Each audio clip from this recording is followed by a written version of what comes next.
Oh, alrighty then. Let's go ahead and do a test run here. It is, let's see, it's Tuesday, September 15th. The time is 7:48 in the p.m. It's starting to get dark. And temperature outside, I don't know, it's probably low 70s. It's pretty nice out. It's been actually a nice, comfortable day all day. I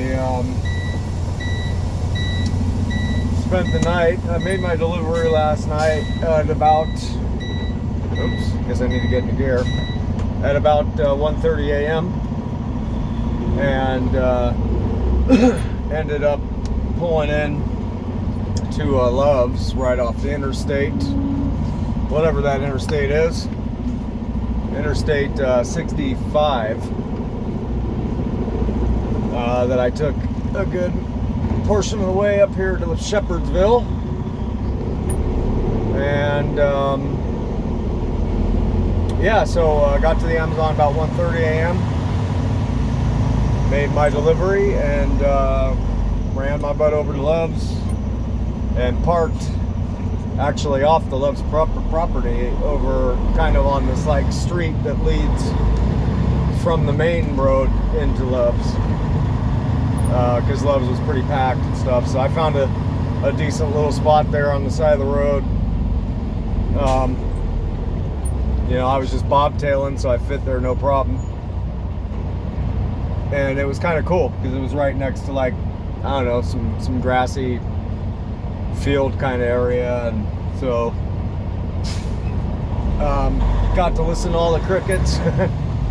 Like massive crickets out there, jeez. Huge, and massive amounts of them. So yeah, I did that, and man, I slept for like, I don't know how long. It had to have been 10, maybe 12 hours I slept. I woke up at like, I don't know, I think like 10:30 in the morning, and went and got in the passenger seat, was just kind of hanging out, and just kind of fell back off sitting in the passenger seat. And the next thing I know, it was like 1:30 in the afternoon. I was like, all right, I guess I better wake up. So I went and got some coffee. Unable to get a shower in quite as yet, because there's, you know, the places where I shower, the TA and the Petros, because I have the redemption points, the Ultra One card.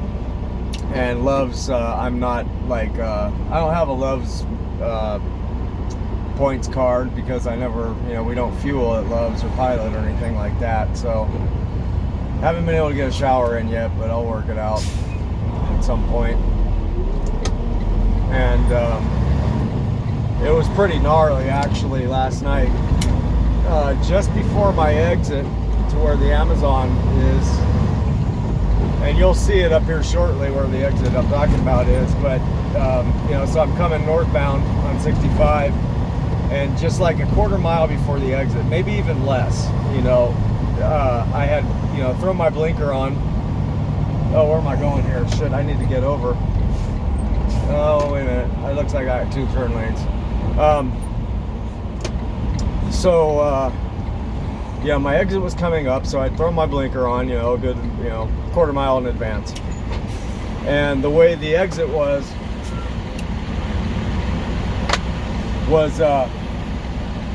there was this, like, you had 2 lanes on the highway, or 3, I don't remember. And the way the exit was set up, it created its own lane in preparation for the actual exit, right? So I'm pulling into that lane, like I said, about a quarter mile in advance, and there's a car on the side of the road on the shoulder with its flashers on that I seen from a little ways back, and just like, you know, 20 yards behind that, where that car had pulled off on the shoulder, there was this big, massive black object, and just a, you know, cover your ears now, anyone, you know, whatever it was huge, and just a mess you know, leading up to this big black blob on the side of the shoulder there. I mean, whatever, it's like, whatever it was, its head was gone, you know? And I was, hang on. So I was, you know, ho-humming to myself what it could possibly be, and I had my assumption what it was, but I was like, I don't know if they're out here, you know, so I went and made my delivery, and I asked them, I said, so do you guys have bears out here? And they said, oh yeah, we got black bears. I said, wow. So that's, I mean, and this car that hit it, it was just a little car, like a little, you know, Toyota Tercel or, you know, whatever, a little Nissan, I don't know, a little Jap car, you know, just a little thing. And boy, I think it was a woman who was driving it, you know, and she was standing out in front of her car looking at her car, you know, and I can imagine the damage to her vehicle that must have done. But I mean, you know, the damage to the animal, that's, you know, that's the rough thing, right? You know, boy, yeah, it was pretty gnarly looking. So anyhow, you know, I dropped the trailer off and I'm bobtailing at that point, and I was actually considering going up, you know, to the nearest exit, you know, leading up to it, and, you know, and turning around and coming back and pulling off to see, you know, if she needed some help or whatever. And, you know, the next exit down to be able to do that was like, you know, 4 or 5 miles back. And I was like, I don't know, you know, probably, you know, has the trooper coming or whatnot. And so I ho-hummed about it for a little bit more, and I was like, you know what, heck with it, I'm gonna see if I can get a little closer somehow. So I found this back road that I was able, kind of like, it was like a back road, but like a frontage road too. And as I went to go get on it, it turned out it was a private road, you know, with like mailboxes and stuff. So I was like, oh no, I'm not going to bother with it. But I did happen to see that there was a trooper over there assisting her at that point. So yeah, that's rough. I'm sure she probably felt horrible, you know, and you know, yeah, had to probably get towed because whatever. Yeah, that's too bad. It's rough, you know. You see it happen with deers all the time and smaller animals, but to think about that happening to a bear, you know, that's, you know, and I guess, you know, whatever, it is what it is. Shit happens, you know, it does, it just happens. So here we are, we're coming back into this Love's where I spent the night. I'll show you where I spent the night, right here on the right. I see this little driveway coming up here. I was thinking about parking in there, but there's no parking sign, so I spent the night right here on this, right where that sign is, right next to it. So if it comes down to it, I might just go ahead and pull there again tonight. I don't know if I'm going to be working tonight or not. Tried calling the boss, but he didn't pick up. So yeah, and so then the other news is I actually went to a couple places, Walgreens, CVS, and actually just now Walmart, which is where I was just parked when I started this video, looking for this particular phone holder that I like.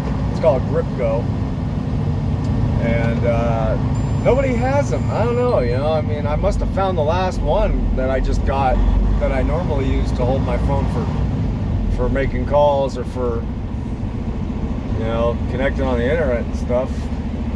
Let's see if I can go around the back here. I saw somebody come around the back here earlier today. Nope, I guess not. So, oh, maybe I could just do this. How about that? I bet you I can get away with this for the night. Even if it's just for the night, I bet you I can.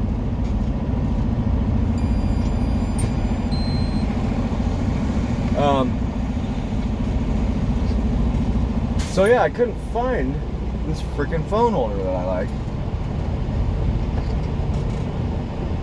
I actually bought another one. I went to AutoZone and bought one that looked like it would be pretty stout, like 14 bucks. And when all is said and done, I ended up just creating a mount out of this like bracket kind of thing that I had already, just throwing some freaking super glue on the windshield and, you know, mounting it to a, you know, a good spot there. And so a waste of time and money, I guess, again. And it's kind of cool the way I got it, because I can actually angle it pretty well to the left and to the right here. I can angle it up a little bit. I could angle it up more if I wanted to, and I can angle it a little bit more down. So actually I can angle it up quite a bit. Like, I mean, I can get a pretty good clear of the sky if I need to.